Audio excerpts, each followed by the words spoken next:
Bismillahirrahmanirrahim. Assalamualaikum warahmatullahi wabarakatuh. Salam. Jadi pertama sekali terima kasih kepada Cikgu Naim Ha, atas luangan masa yang diberikan pada hari ini. InsyaAllah kita akan adakan sesi temu bual sekejap lah dengan Cikgu. boleh. Dan ni fokus kepada Cikgu sebagai guru disiplin di SK Badak lah. Jadi soalan pertama daripada saya sebenarnya lah, boleh Cikgu cerita latar belakang Cikgu lah dalam dunia pendidikan ni. Assalamualaikum warahmatullahi wabarakatuh. Nama saya Cikgu Naim lah. Saya asal daripada sini lah. Asal daripada kampung ni juga, Kampung Badak. Saya dah posting lebih kurang 11 tahun. 11 tahun. Ni tahun ke-11. Ni tahun ke-11 lah. First posting saya di SK Wan Samaju A10 di Kuala Lumpur. Lepas tu saya di student IPG juga. IPG tapi IPG Perlis. Saya masuk 2009. 2009 habis 2015. Grad 2015, posting 2015, habis 2014. Posting KL, duduk di KL dulu lebih kurang 2 tahun. Lepas tu balik sini di SK Sengaruwa. Di SK Badak ni saya baru masuk tahun lepas, boleh 5 lebih kurang. Sedikit. Yang asal pun orang sini. Berumah tangga di rumah pun cikgu. Cahaya mata ada 4 orang. Ya. Okey. Jadi soalan terusnya. Di sini Cikgu mungkin boleh cerita balik kot subjek yang tadi ikut subjek yang Cikgu sepatutnya mengajar di sini lah. Saya mengajar sini. Saya option masa ngaji option PG lah, mengajar pendidikan jasmani.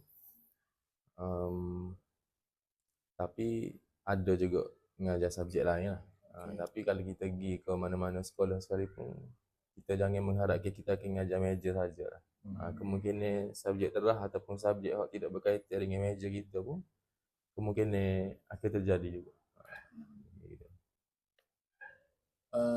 Jadi untuk bagi cikgu disiplin di sekolah ni, saya nak tahu sedikit sebanyak tentang mungkin apa yang dah dilaksanakan ataupun mungkin ada yang dirancangkan lah untuk kita panggil pengukuhan lah disiplin dan dari segi safiah untuk belajar di SK Badak khususnya. Okey, untuk unit disiplin ni saya pun first time pergi. Di SK Badak. Sebelum ni tak pernah pergi unit disiplin. Jadi untuk disiplin jadi macam benda baru dah. Bagi saya pun benda baru dengan keadaan budak learn ni kita macam luar jangka sikit. Sebab budaya sekolah tu tak sama. Macam saya di SK Sengaruwa itu budaya dia lain, cara budak-budak dia lain. Tapi di sini lain pula. Tapi mungkin cara budak tu lain. Cara kita nak handle tu pun kena berbeza lah, tidak sama. Jadi untuk sini ni, untuk di SK Badak ni, sebab dia budak ramai dah.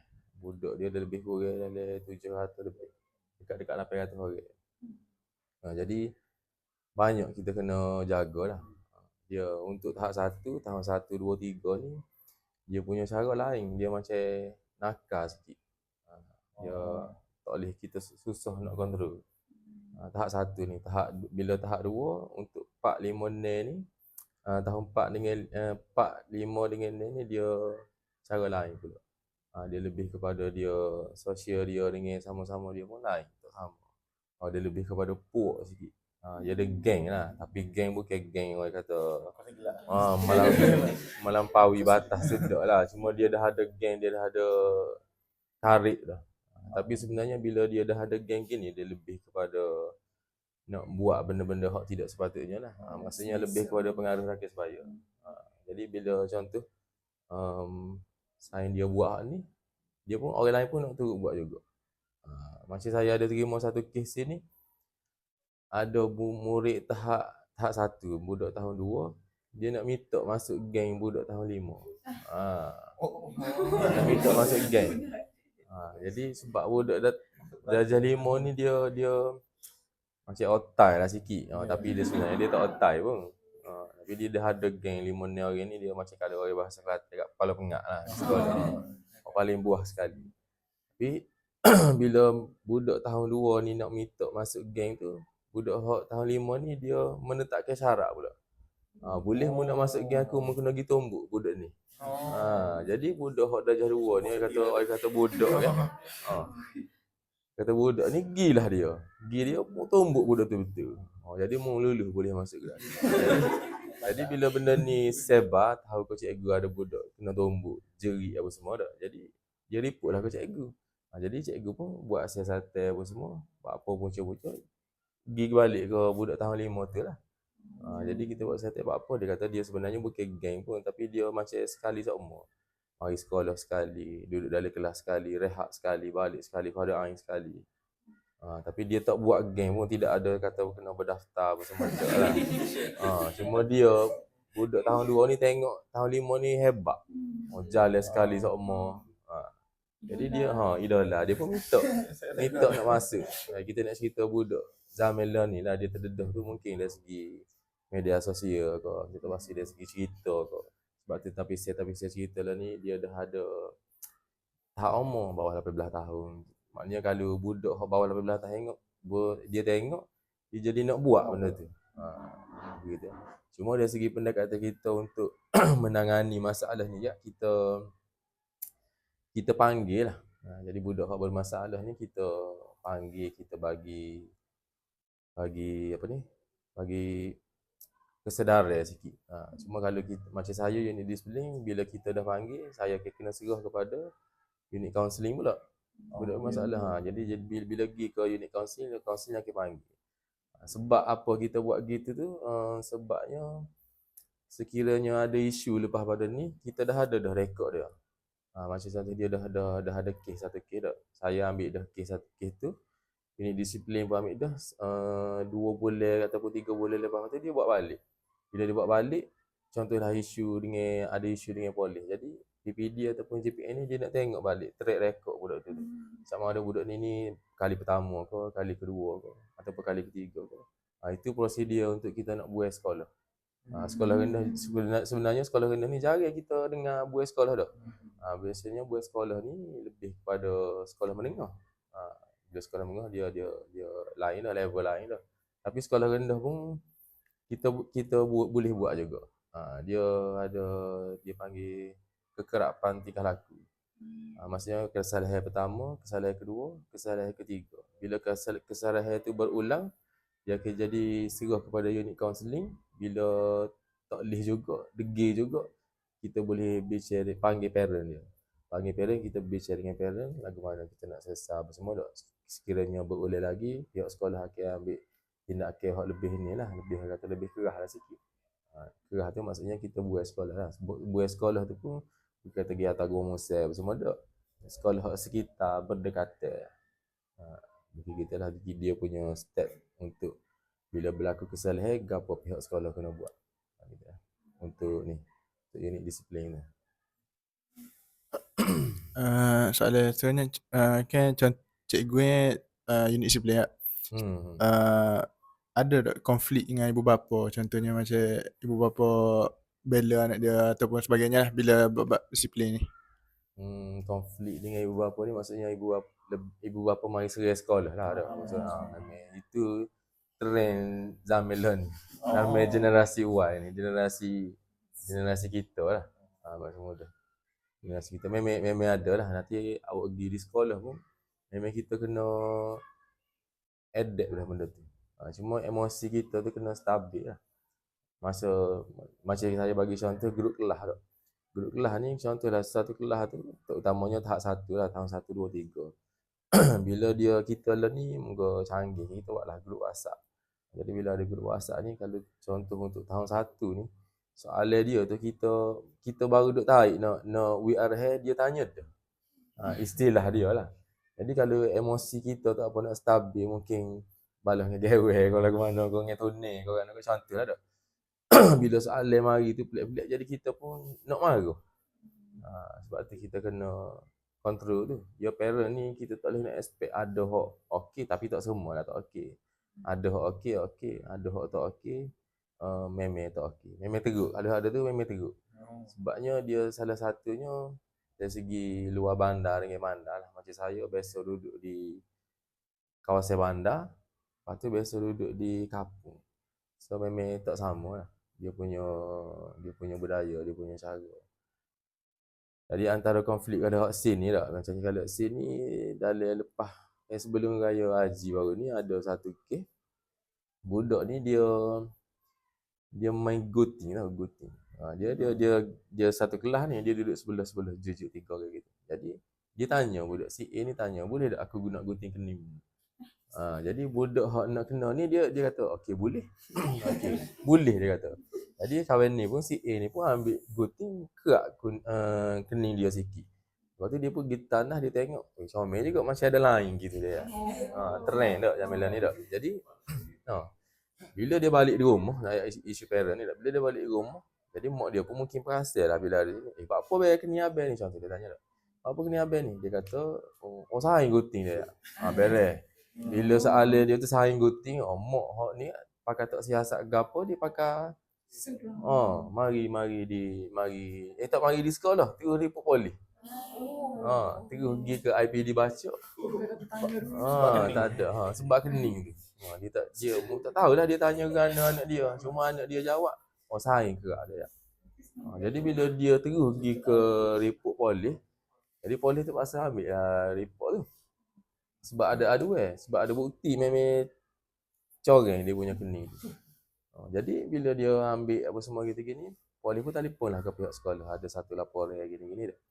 Sekolah memang tak ada maklumat lah sebab parent dia tu tidak mari jumpa dengan pihak sekolah dulu. Tidak mari berurusan dulu. Kata mari kecek kira dulu dah. Jadi pihak polis pun terpaksa ambil. Kita pun panggil lah parent. Bila panggil parent, sebelum panggil parent tu saya panggil dulu budak. Ini disiplin lah. Panggil parent tu, panggil budak tu tanya, lagu mana cerita sebenarnya cerita. Siapa suruh gunting? Budak dia kata, adakah hak kena gunting ni kena pegang 2-3 orang dia macam kes bully tak? Pegang 2-3 orang tak boleh nak gerak gunting itu baru kes bully. Jadi dia cerita hak betul lah, dia kata, saya tanya dia dulu. Lepas tu dia pun okey boleh dia pun kerak. Jadi bila dia kerak kat sebenarnya benda tu bukan bully. Jadi parent tu nak cerita parent tu dia ambil bulat-bulat cerita budak. Jadi bila ambil bulat-bulat kat kita pun letih kan bila ada laporan pihak polis, pihak disiplin ni kena buat satu report tu lebih kurang 4 page. Kita kena tahu apa kejadian, lagu mana boleh berlaku, mana tempat tu berlaku, gapo tindakan sekolah.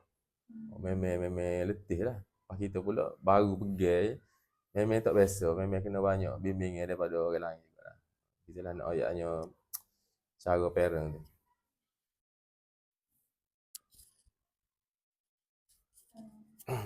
Macam law ni kan, kita tahu isu law ni cikgu tak boleh sentuh murid, maksudnya nak rotan ke apa ke macam payah kan sebab macam saat ni jugalah ibu bapa akan baca macam gitu. Jadi apa tindakan cikgu untuk mendisiplinkan murid selain daripada buat benda itulah hak biasa kita buat dululah, rotan. Kalau dulu sekolah dulu kita takut ke rotan. Dan ni rotan tu tak boleh tak. Jadi kita pula takut betul benda tu, moga kita alami sendiri. Nanti awak pergi di sekolah pun memang akan jumpa benda-benda gini. Budak ni tidak semua molek lah. Tapi mungkin kena dengan cara. Mungkin cara kita mengajar ataupun kita punya keadaan pengajaran tu kena dengan jiwa dia, kita tak tahu. Mungkin masuk kelas tulis hari papetan. Jadi budak pun boring. Tidak semua budak lah ni dia macam nak ke macam pendekatan pengajaran lah ni pun nak lebih kepada fun tak. Maksudnya dapat 2 dalam 1. Budak dapat input. Jadi dalam masa sama dia seronok untuk ni. Super PJ lah, PJ ni. Kalau kira kalau dari segi PJ ni kehadiran kalau hari PJ memang penuh. Kalau 40 orang kelas tu 40 mari belakang. Tapi masuk je hari bukan PJ tak penuh lah. Maksudnya budak umur dia ni kalau kira dia nak kepada main lah. Dia tak say kita tulis ataupun kita mengajar direct. Kita nak soal jawab dengan dia. Macam kita nak tahu lagu mana gapo kehendak dia tu. Tapi dari segi apa nama keadaan di dalam kelas tu tidak sama. Macam contoh sini okey lagi lah. Kelas 25 orang ada, 30 orang ada. Tapi kalau belah luar tu, kalau belah Kelang macam sekolah sains saya tu, 42 orang sekelas. Okey, kita nak tanya sore-sore, kita pun nak kena ada masa juga. Masa dah ni 30 ataupun 32 seminggu. Jadi rehat kita tu hanya tak banyak lah, sikit lah. Tak ada lah kalau kita nak cara belakang. Lepas tu kita serah kepada pihak atas lah, pihak KPM ke mana ke. Untuk perbanyak ke prasarana ke, banyak ke lebih ke cikgu lagi ke mana ke. Ada soalan ni? Okey, Boleh soalan seterusnya, sepanjang cikgu jadi cikgu disiplin ni, Hmm. apa je program hak di bawah unit disiplin hak cikgu pernah urus ke? Dari segi program hak untuk sekolah ni, kita tidak luas sekali lagi benda tu. Cuma hak setakat ni kita dah buat, kita tekan buku peraturan sekolah lah. Pihak sekolah ni ada sediakan satu buku kecil macam buku 55 tu. Dalam buku tu dia ada peraturan. Okey, dari segi pakaian, dari segi rambut, dari segi etika. Dan maksudnya budak akan rujuk situ lah. Sebenarnya buku tu memang Budak ada. Jadi dia ada pun itu pun sekadar perancangan kita lah. Dia perkali ambil buku tu, balik rumah pong kat ni lah. Tak cara dah. Cuma kita kena maklum lah. Maknanya kita lah ni kalau setiap kali pun ni kita pesan. Macam kita isu sini di sekolah ni dia tu beli di luar. Dia litas jalan. Kalau buat perasa dia litas jalan. Terutama ni time pada air. Jadi bila dia litas jalan, dia isu dia lalu lintas lah. Maksudnya kadang-kadang benda nak gerah ni kita tak boleh nak jaga.